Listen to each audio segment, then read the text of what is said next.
Olá, gurizada do oitavo ano, tudo bem? Saudade da escola, saudade de vocês, tanto que, camisa da escola para a gente poder falar um pouquinho sobre o PET 4, que está muito mais fácil, que está um PET muito mais simples e o PET tem os próprios textos que vai ajudar você a responder. Então vamos lá, para a gente poder conversar direitinho. Então você tem semana 1 do PET 4, o processo de independência nas Américas, trazendo obviamente um novo viés do que das aulas anteriores, bem mais simples.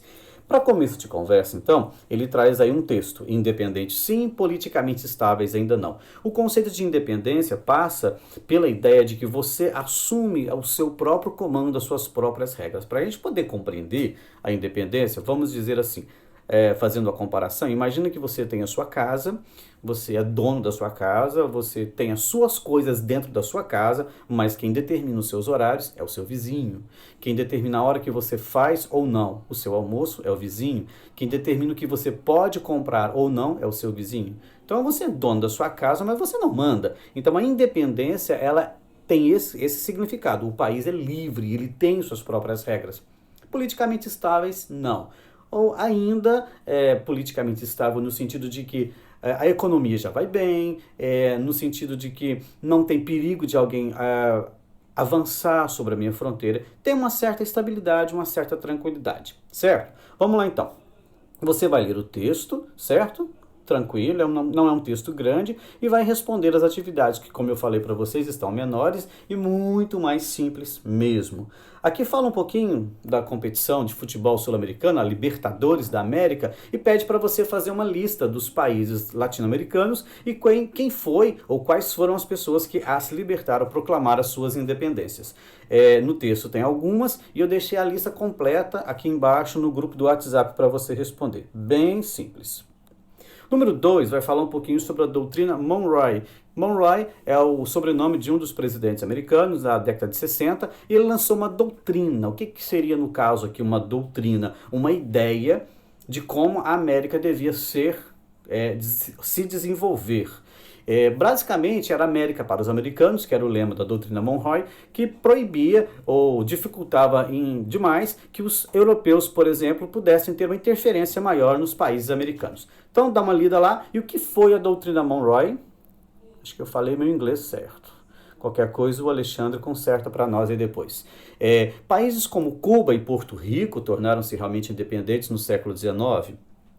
Então, nesse movimento de independência, esses dois casos têm uma particularidade. Cuba tornou-se independente da América Espanhola, mas, de uma certa forma, ela ficou presa aos Estados Unidos. Em que sentido? Os Estados Unidos impunham política econômica, condições sociais, condições fiscais, condições governamentais. Esse laço foi rompido apenas em 59 com a Revolução Cubana. Porto Rico ainda é muito ligado aos Estados Unidos. A gente pode... É muito difícil de definir como é Porto Rico, se é uma colônia dos Estados Unidos, se é um país independente. Ele é chamado de Estado Livre Associado. Então é um negócio meio assim...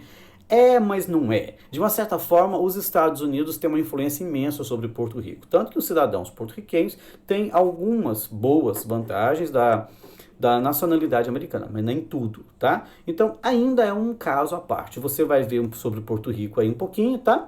E vai responder essa questão. Tá tudo no texto aí acima. Não tem problema. Letra C. A elite crioula tinha interesse em promover a imediata libertação dos escravizados? Justifica. Primeiro, quem é crioula? Crioula, com dois L's, é uma palavra espanhol que significa o seguinte: é aquele branco, filho e descendente de espanhol, mas que nasceu aqui na América. Ele havia meio que rolava um preconceitozinho contra ele, embora ele fosse filho, descendente dos espanhóis, mas ele não nasceu na Espanha, ele não é um espanhol, digamos, como eles achavam legítimo, ele era um espanhol da América, então ele é chamado de crioulo, era uma classe social, e eles eram ricos, obviamente, donos das terras, eram os donos da América aqui. E será que eles tinham a imediata vontade de libertar os escravos? Basta você pensar um pouquinho e você vai chegar à conclusão, sim ou não. E por quê? Bom, a última questão, a questão 3, em sua opinião, é você quem diz, é a sua opinião. O processo de independência trouxe liberdade a todos os habitantes da América Espanhola? Pensa, todos, escravizados, indígenas. né, as pessoas, os pequenos comerciantes, os mais simples? Será que trouxe mesmo ainda uma liberdade para eles? Essas ações estão de acordo com os ideais iluministas? Lembra dos ideais iluministas? Todo mundo é igual, todo mundo tem os mesmos direitos, direito à vida, liberdade, propriedade. Aquelas ideias dos iluministas você pode retomar se for o caso. Dá uma olhadinha no seu texto também, tem várias indicações. É uma resposta pessoal, tá? Não tem como eu responder para você, porque a sua opinião é a sua opinião. Bom, e é isso, pessoal. O PET 4, isso mesmo, PET 4, primeira semana é basicamente só isso. Semana que vem a gente comenta mais da semana 2. Grande abraço para vocês e até lá.